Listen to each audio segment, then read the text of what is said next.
अगस्त 2025 में यहां पर स्पोर्ट्स यूनिवर्सिटी का अपना पाठ्यक्रम प्रारंभ हो चुका है।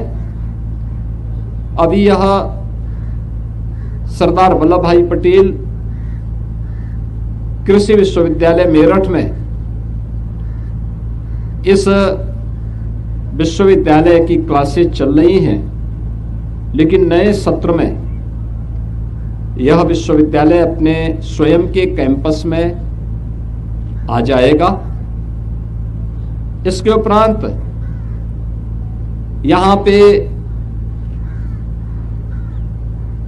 12 रूटीन के जो हमारे खेल हैं उनके साथ ही जो परंपरागत अन्य खेल हैं ऐसे 6 उनको भी शामिल करते हुए 12 ऐसे अलग अलग विधाओं से जुड़े हुए स्पोर्ट्स को लेकर के यहाँ पे पाठ्यक्रम, डिप्लोमा, डिग्री और पोस्ट ग्रेजुएशन के जुड़े हुए पाठ्यक्रम और इस फील्ड से जुड़े हुए शोध के पाठ्यक्रम भी विश्वविद्यालय में प्रारंभ होंगे।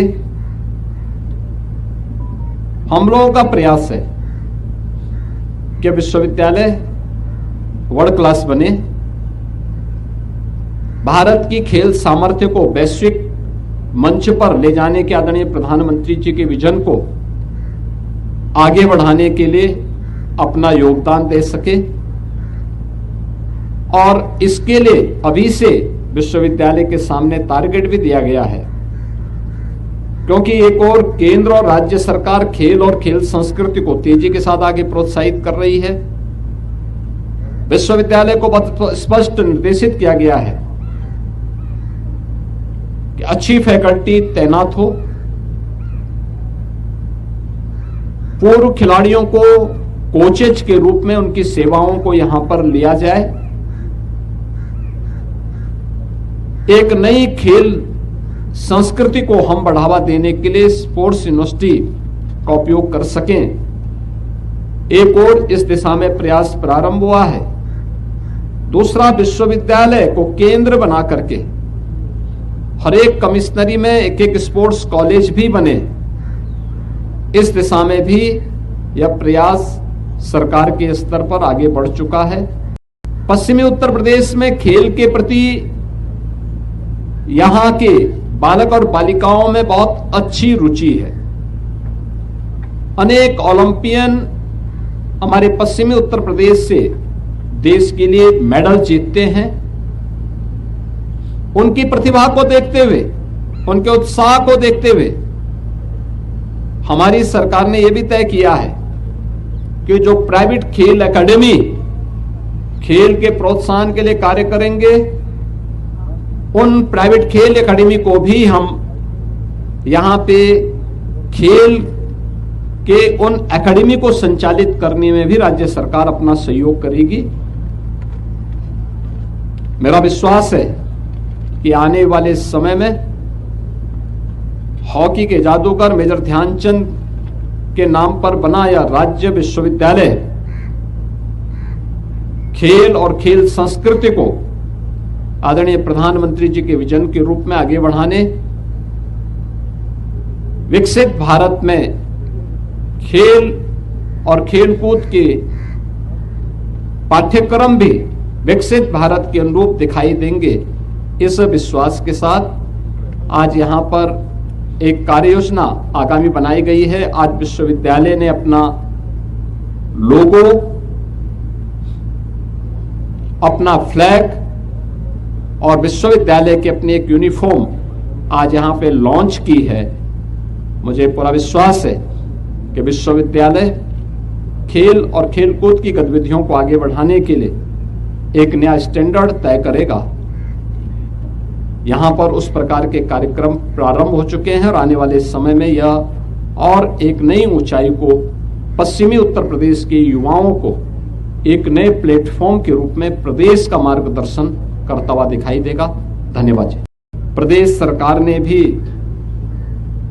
हर ग्राम पंचायत में खेल का मैदान हो, ब्लॉक स्तर पर मिनी स्टेडियम, जनपद स्तर पर एक स्टेडियम का निर्माण, विधायक खेलकूद प्रतियोगिता और ग्रामीण लीग की प्रतियोगिताओं के माध्यम से इस खेल संस्कृति को एक नई ऊंचाई प्रदान करने का प्रयास किया है।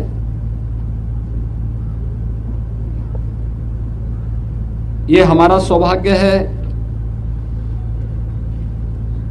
कि हॉकी के जादूगर मेजर ध्यानचंद जी के नाम पर प्रदेश का पहला स्पोर्ट्स यूनिवर्सिटी का निर्माण मेरठ में हो रहा है। मेरठ क्रांति की धरा है। मेरठ ने स्वाधीनता आंदोलन में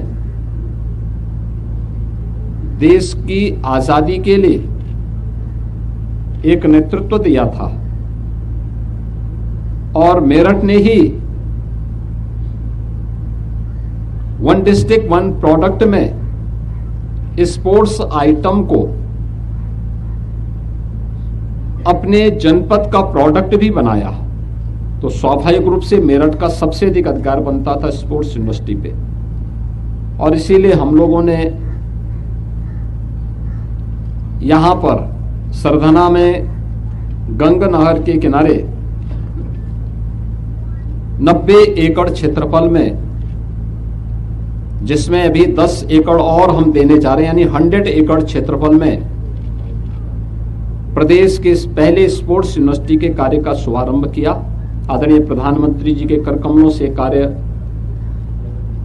शुभारंभ हुआ था, जिसमें लगभग 250 करोड़ रुपए पहले चरण में सरकार ने इसके लिए स्वीकृत किए हैं और पहले चरण का कार्य यहां पर मार्च में संपन्न होगा।